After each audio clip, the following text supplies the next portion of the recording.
کسی بات پر اکتفا نہ کرو. یہ میں ایک طالب علمانہ گزارش سب کی خدمت میں عرض کر رہا ہوں، طلاب و طالبات کی خدمت میں بھی، اور علماء کی خدمت میں بھی، اور جوانان کی خدمت میں، اور نسل حاضر کی خدمت میں، کہ جو آج تک سنا ہے تصدیق کے لیے اسے ایک دفعہ مستند منبع سے ضرور پڑھو. اس کو اس کی سنے ہوئے پہ زندگی گزار کے نہ چلے جانا، ورنہ بہت سخت پشیمانی اور شرمندگی ہوگی. اس لیے کہ جن لوگوں سے آپ نے سنا ہے خصوصاً دین، انہوں نے بھی پڑھا نہیں ہے، انہوں نے بھی سنا ہوا آپ کے سامنے پیش کیا ہے، اور یہ سنا ہوا کسی مستند منبع تک نہیں پہنچتا.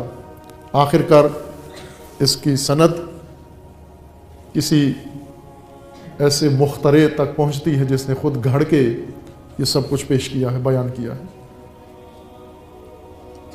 بنو امیہ کے زمانے میں یہ کام ہوا، دین گھڑنے کا کام، دین سازی. اللہ کے دین کے مقابلے میں اسلام کے نام پر، دین کے نام پر، حق کے نام پر، قرآن کے نام پر، رسول اللہ کے نام پر دین بنانے کا عمل، اس کے بانی بنو امیہ ہیں. انہوں نے یہ آغاز کیا اور پھر رکا نہیں یہ کام، آج تک نہیں رکا. دین سازی کا عمل جاری ہے، اور اس ملک میں سب سے زیادہ یہ دروازہ کھلا ہے. باقی دنیا میں کم ہے، وہاں بھی ہے، لیکن یہاں پر پاکستان میں سب سے زیادہ ہے. پاکستان ہندوستان کے اندر دین سازی کا کام بڑی نچلی سطح پہ ہوتا ہے. باقی دنیا میں اگر ہوتا ہے تو بڑی سطح کے علماء فقہاء یہ کام کرتے ہیں، لیکن یہاں بہت نچلا طبقہ یہ کام کرتا ہے، جو دین سازی کے لیے علم کی زحمت بھی گوارا نہیں کرتے، اور اسی جہالت کی حالت میں باقاعدہ دین بنا کے لوگوں کو پیش کرتے ہیں.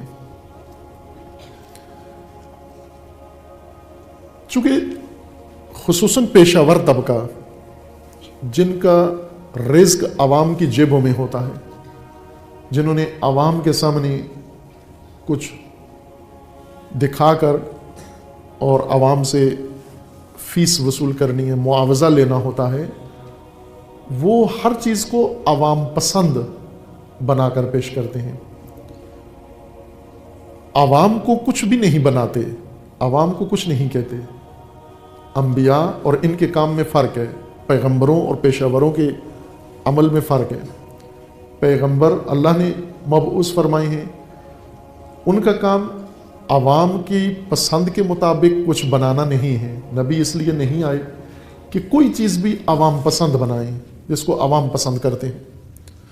مثلا وہ کھانے جو عوام پسند کرتے ہیں، وہ لباس جو عوام پسند کرتے ہیں، وہ احکام جو عوام پسند کرتے ہیں، وہ اقوال جو عوام پسند کرتے ہیں، وہ رہن سہن جو عوام پسند کرتے ہیں، وہ رسم و رواج جو عوام پسند کرتے ہیں.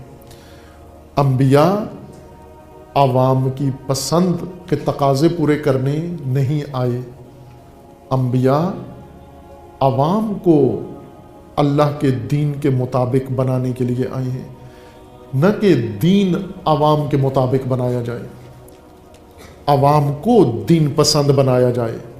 عوام اللہ کا دین پسند کریں، لوگ اللہ کا دین پسند کریں، نہ کہ دین ایسا بناؤ کہ لوگ پسند کریں.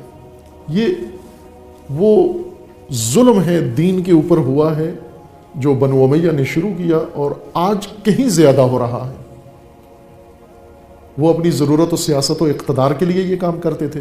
آج ہر فرد اپنی معیشت و اپنے معاوضے کے لیے یہ عمل انجام دے رہا ہے کہ لوگ کیا پسند کرتے ہیں، اسی طرح سے دین کو بنا کر پیش کریں. دین کے احکام، دین کے اسوے، دین کے ارکان، دین کی تعلیمات، دین کے اصول، دین کے فروع اس طرح سے پیش کرو جس سے عوام پسند کرتے ہیں، عوام خوش ہوتے ہیں. عوام پسند دین بنانا دین کے اوپر سب سے بڑی تحریف ہے اور ظلم ہے. یہ تحریف دین ہے. دین کا حلیہ بگاڑنا، دین کا روپ بدلنا، دین کی شکل بدلنا، اور اسے عوامی بنانا، عوامی تقاضوں کے مطابق بنانا. اور اکثریت خطباء سب یہ کام، حتیٰ علماء، بعض علماء جو عوام کے ساتھ ان کا سروکار ہوتا ہے، وہ فتوے بھی عوام پسند دیتے ہیں. عوام کیا فتویٰ پسند کرتے ہیں؟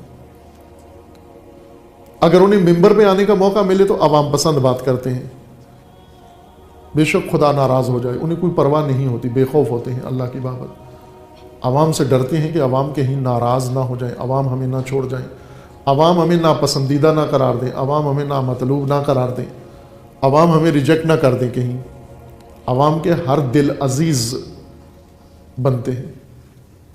وہ آپ دیکھ رہے ہیں یہ روزمرہ ہو رہا ہے۔